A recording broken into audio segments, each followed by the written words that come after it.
Lokpravah news 24 तास प्रत्येक घडामोडीवर लोकप्रवाहाची नजर।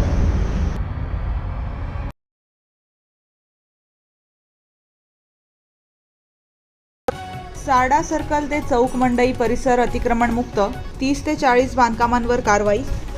नाशिक शहरातील वाहतुकीला अडथळा ठरणाऱ्या अतिक्रमणांवर महापालिकेने शनिवारी मोठी कारवाई करत सारडा सर्कल ते चौक मंडई तसेच फाळके रोड परिसर अतिक्रमण मुक्त केला।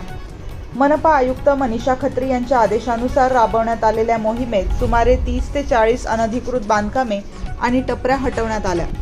अतिक्रमण विभागाच्या नोटिसांनंतर अनेक व्यावसायिकांनी शुक्रवारी रात्रीपासूनच स्वखुशीने अतिक्रमणे काढण्यास सुरुवात केल्याने कारवाई सुरळीत पार पडली। या मोहिमेमुळे वाहतूक कोंडी कमी होऊन नागरिकांना मोठा दिलासा मिळणार आहे। उपायुक्त सुवर्णा दखणे यांनी दिलेल्या माहितीनुसार शहरातील रस्ते मोकळे ठेवण्यासाठी अतिक्रमण विरोधी मोहीम यापुढेही सातत्याने सुरू राहणार असून अतिक्रमणधारकांनी स्वयंस्फूर्तीने अतिक्रमणे हटवावीत असे आवाहन करण्यात आले आहे। दरम्यान कारवाईवेळी मोठा पोलीस बंदोबस्त, सशस्त्र दल तसेच अग्निशमन दलाचे बंब तैनात करण्यात आले होते।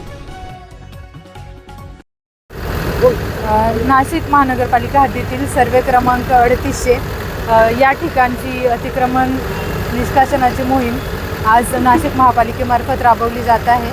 नाशिक महापालिका आयुक्त माननीय मनीषा खत्री मॅडम यांच्या आदेशान्वये आजची कारवाई राबवण्यात येत आहे आणि या ठिकाणी मी जवळपास 30 ते 40 जे अनधिकृत बांधकामं आहेत ते निष्कासित करण्यात आलेले आहे। तसेच पुढील कारवाई मनपा हद्दीतील सर्वे क्रमांक 532 येथे देखील राबवली जाणार आहे। तसेच नाशिक महापालिकेच्या वतीने असे आवाहन करण्यात येत आहे की ज्याही ठिकाणी अनधिकृत बांधकाम अतिक्रमण करण्यात आले आहे नागरिकांनी स्वतःहून काढण्यात यावे।